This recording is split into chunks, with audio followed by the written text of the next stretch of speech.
Assalamualaikum warahmatullahi wabarakatuh. Selamat siang, Senin-Senin. Ya, Senin-Senin dan kita mulai luring. Maksud hati mulai luring, tapi tadi pagi banyak kendala ini itu di Sofia, di kelas. Tidak apa-apa, tidak apa-apa. Itu nanti akan membaik setelah hari ini atau besok. Semuanya akan lebih established, lebih settle down, dan kita akan bisa kuliah luring. Mahasiswa sudah banyak yang datang. Mahasiswa juga sudah bersedia untuk kuliah luring. Kelas Pak Puji sementara tadi saya lihat memang kurang memenuhi prokes karena kelas B1 dan B2-nya digabung dijadikan satu di ruang kuliah 322B. Nah ini akhirnya saya hitung tadi ada 63 mahasiswa, nggak boleh. Ya, jadi kalau memang pelaksanaannya luring ya tolong jangan jadi dosen chapter gitu ya. Jadi masuk aja di kelas masing-masing sehingga kapasitinya tetap 45. Ya. Karena kelas kita itu tidak ada yang overload. Kelas kita itu maksimal pasti 90 dibagi 2, maksimal itu. Itu kalau masuk semua 45. Pertanyaan tentang Pak Samian tadi ya saya nggak bisa membahas antara 40 dengan 45 ya. Ya, karena apa? Yang diatur itu bukan 40-nya atau bukan 45-nya. Yang diatur adalah persentase terhadap okupasi kelas. Kapasitas kelas berapa, terisi berapa.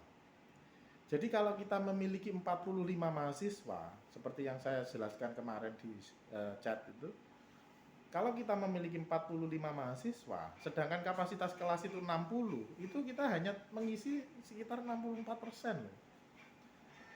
Hanya 64%.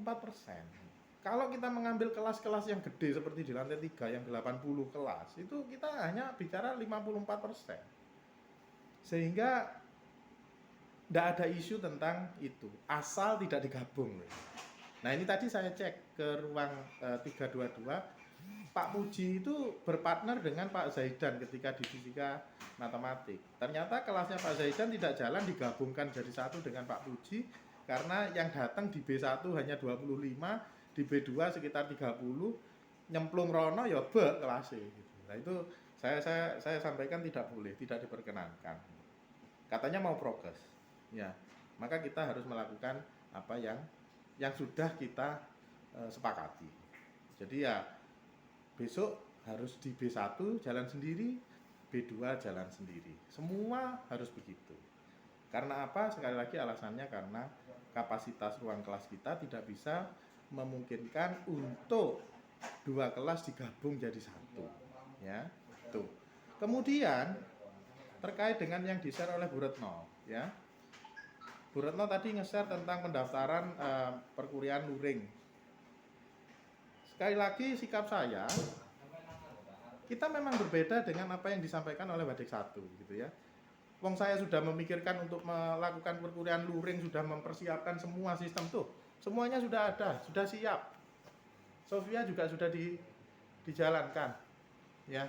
Kita serius. Badik 1 ini wis nyapo saiki. Juga belum nyapo-nyapo gitu loh.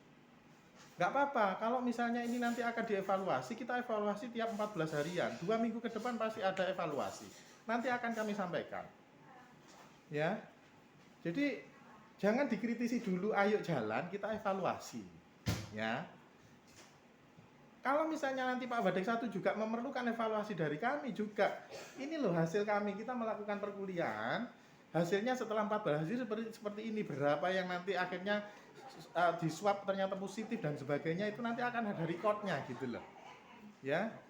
Jadi mohon kita sabar dulu, kita lakukan ya minggu ini dan minggu depan, kemudian nanti evaluasinya kita lihat bersama. Saya akan fair, saya akan sampaikan semuanya. Kalau memang ada yang positif, kalau memang ternyata ada yang greges, kalau memang ada yang batuk ternyata kemudian di swab harus positif, saya akan sampaikan gitu ya. Jadi ini harus ditempuh, tanpa begini nggak akan jadi. Jadi mohon maaf saya sampaikan, kami memang tidak akan mendata mahasiswa yang akan ikut kuliah luring. Karena kuliah luring adalah wajib. Semua harus mengikuti prosedur kuliah luring. tidak ditawarkan, semuanya harus ikut, gitu ya. Sehingga saya mohon maaf tidak bisa mengomentari tentang satu itu ya, satu isu tentang pendaftaran itu. Pak Wadek 1 memang mendaftarkan, yang kemudian gonjang-ganjing di seluruh mahasiswa bingung gitu kan, ini harus ngisi apa lagi, ngisi bagaimana yang tidak ngisi, apakah tidak diperkenankan ikut, dan seterusnya, malah bikin ruwet. Kita hadir saja, ikuti prokesnya, kita evaluasi 14 harian, begitu saja. Yang ketiga, tentang bagaimana sikap departemen, pertanyaan dari Bu Riris. Dalam hal ini kurang tepat menurut saya kalau sikap dari departemennya, karena posisi saat ini itu adalah fakultas dan prodi. Fakultas dalam hal ini adalah Wadek 1 adalah pengelola akademik. Sedangkan KPS di prodi itu adalah pelaksana kurikulum yang menjaminkan bahwa ketercapaian LO setiap kurikulum prodi apapun ada di tangan dia. Oleh karena itu, saya minta pelaksanaan luring adalah untuk menjaminkan ketercapaian LO. Jadi ujian UTS dan ujian UAS nanti akan juga luring. Oleh karena itu kita perlu waktu yang jauh sebelumnya, sehingga kita punya evaluasi. Kalau kita dadak-dadak menjelang UTS baru luring, menjelang UAS baru luring, kita nggak punya evaluasi. Jadi mari kita jalankan, kita ikuti saja gitu kan. 2 minggu ini nanti akan saya sampaikan reportnya. Ya. Mudah-mudahan kita semua sehat dan mudah-mudahan ini semua bisa dipahami ya. Ini bukan masalah departemen, ini masalah prodi, keprodian. S2 TB monggo Bu Suryani bagaimana? S1 TB monggo Bu Riris bagaimana? S1 Fisika saya bagaimana? Ya, departemen bukan membidangi tentang akademik. Departemen membidangi tentang SDM dan infrastruktur. Ya. Oleh karena itu, monggo Bu Riris dan Bu Suryani bagaimana tata cara menjalankan ketercapaian LO dalam pelaksanaan kurikulum, yaitu terserah, monggo enggak apa-apa. Saya di S1 Fisika merasa ini harus diluringkan dengan tujuan supaya kita memiliki evaluasi tiap 14 harian dan kita bisa memiliki kepercayaan diri bahwa that's fine, ini sudah tidak masalah. Ayo kita hadir kembali ke kelas, kita ajar dengan baik mahasiswa fisika. Saya kira itu saja, mohon maaf kalau ada yang kurang berkenan, tapi saya akan fair. Saya akan sampaikan semua hasil evaluasi 14 harian, termasuk ke Wadek 1, akan saya berikan.